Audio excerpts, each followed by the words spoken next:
Ya pemirsa, Gubernur DKI Jakarta Pramono Anung meninjau korban kebakaran di Taman Sari, Jakarta Barat. Pramono mendatangi posko kesehatan dan dapur umum.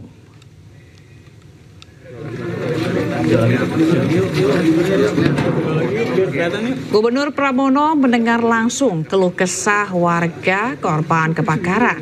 Sejumlah petugas PPSU juga telah membersihkan area puing-puing kebakaran.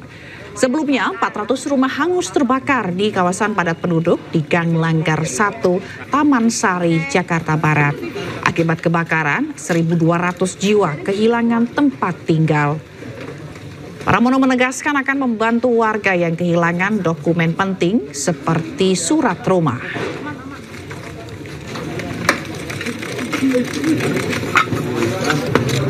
Melihat kebakaran yang terjadi pada hari Minggu jam 10 dan api baru bisa dipadamkan pada malam hari jam 22.50. Alhamdulillah kalau melihat apa yang terjadi tidak ada korban, ada 6 orang yang pada waktu itu mengalami sesak napas tetapi bisa tertangani dengan baik. Dan saya juga mengucapkan terima kasih terutama kepada Damkar yang telah mengerahkan secara 27 unit, dan yang saya juga paling senang semuanya terselamatkan, bahkan ada kucing 12 pun. Dan untuk informasi terkini pasca kebakaran di Taman Sari, Jakarta Barat, sudah ada jurnalis iNews Ismalia Medasari di sana. Selamat siang Ismalia, bagaimana kondisinya di sana saat ini? Ya, selamat siang Zila. Kalau ditanya kondisi seperti apa di sini saat ini, warga sedang mengecek rumahnya masing-masing. Meskipun sudah hangus Zila, mereka masih tetap mengecek rumahnya masing-masing untuk melihat apakah masih ada barang atau harta benda yang bisa diselamatkan. Saat ini saya akan mengajak Zila dan juga pemirsa untuk melihat bagaimana kondisi di tempat kami melaporkan, tepatnya di Taman Sari, Jakarta Barat. Untuk bisa dilihat juga Zila, di sebelah saya ini ada bangunan yang diberi garis polisi. Ini adalah bangunan yang diduga mengalami kebakaran pertama kali, dan ini juga diduga saat ini karena konsleting listrik Zila.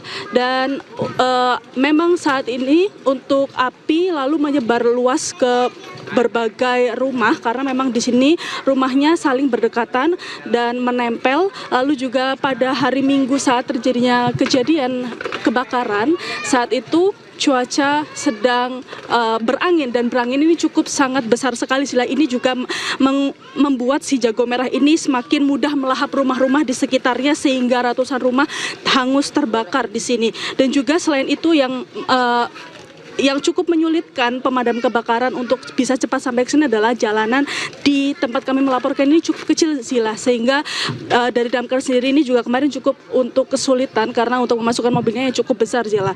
Dan juga warga-warga yang terdampak di sini ini diungsikan ke 4 titik, dan ada beberapa titik yang memang mereka diungsikan untuk berlindung di musola Zila. Ada sekitar 1.200 lebih korban yang terdampak dan tidak ada korban jiwa Zila, dan ada sekitar 320 kepala keluarga yang di sini yang terdampak seperti itu. Dan juga untuk bantuan ini memang sudah banyak bantuan logistik, mulai dari obat-obatan, mainan anak, dan juga kasur ataupun juga selimut ini juga sudah ada di sini. Tadi juga Zila ada dari Gubernur DKI Jakarta yang memang meninjau ke tempat lokasinya kejadian ini, dan memang Bapak Pramono Anung ini juga langsung berbincang dengan warga yang berada di sini apa yang mereka butuhkan, karena memang di sini juga Zila untuk bangunan-bangunan ini sudah memiliki sertifikat rumah seperti itu, sehingga dari Gubernur DKI Jakarta ini berjanji untuk membantu membuat surat-surat atau dokumen-dokumen yang berharga yang hangus terbakar Zila. Kembali ke Anda. Baik, terima kasih atas laporan Anda Ismalia langsung dari Taman Sari, Jakarta Barat. Selamat bertugas kembali. Ya pemirsa, Wali Kota Gorontalo mengamuk dan nyaris baku hantam dengan salah satu anggota Ormas. Kemarahan dipicu aksi sejumlah anggota Ormas yang menghentikan pengerjaan proyek nasional Kampung Nelayan yang berada di Leato Selatan.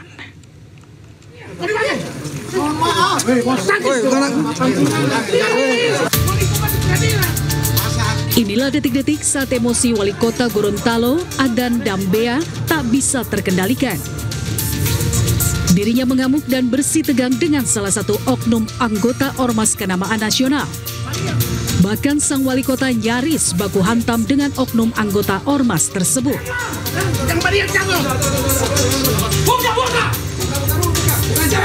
Terlihat juga beberapa orang yang berada di sekitar wali kota berusaha untuk melerai dan menenangkannya.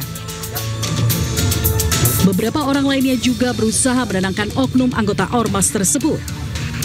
Kemarahan wali kota lantaran proyek nasional pembangunan kampung nelayan dihentikan pekerjaannya oleh sejumlah oknum Ormas. Upaya pemberhentian proyek karena adanya klaim dari warga yang merasa sebagai pemilik lahan di Kelurahan Leato Selatan, Kota Gorontalo. Supaya mau kasih clear ini grip jaya. Jadi mereka di daerah-daerah justru menghambat pelaksanaan proyek di daerah. Jadi bukan membantu pemerintah daerah dalam kegiatan pembangunan, tapi justru mereka menghalangi kegiatan pembangunan daerah. Mencegah adanya kasus serupa, Pemkot berharap pemerintah pusat bisa menertibkan ormas-ormas yang tidak mendukung pembangunan di daerah. Dari Gorontalo, Nur Faiziela Hasan, iNews melaporkan. Ya, sementara itu puluhan warga memblokade jalan masuk Bandara Beto Ambari di Kota Bau-Bau, Sulawesi Tenggara. Warga menuntut ganti rugi lahan kebun mereka atas perluasan kawasan bandara yang hingga kini belum terbayarkan.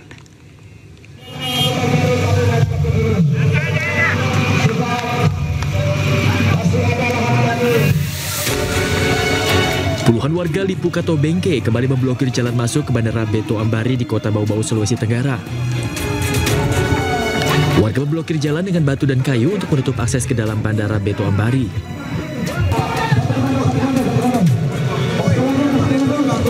Aksi ini dilatar belakangi tuntutan ganti rugi lahan kebun warga atas perluasan kawasan bandara yang hingga kini belum terbayarkan.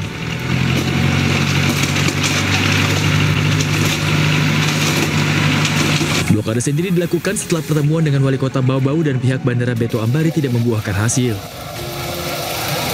Mediasi sudah terlaksana di aula kantor Wali Kota Bau-Bau dan turut dihadiri Wali Kota Bau-Bau. Dalam hal ini kemarin awalnya pemerintah ini mengatakan bahwa tidak pernah terjadi pembayaran di lepas bandara.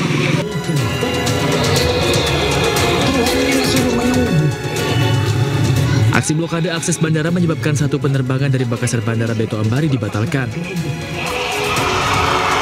Warga Begancam akan terus memblokir jalan masuk ke bandara sampai ganti rugi lahan kebun mereka dibayarkan.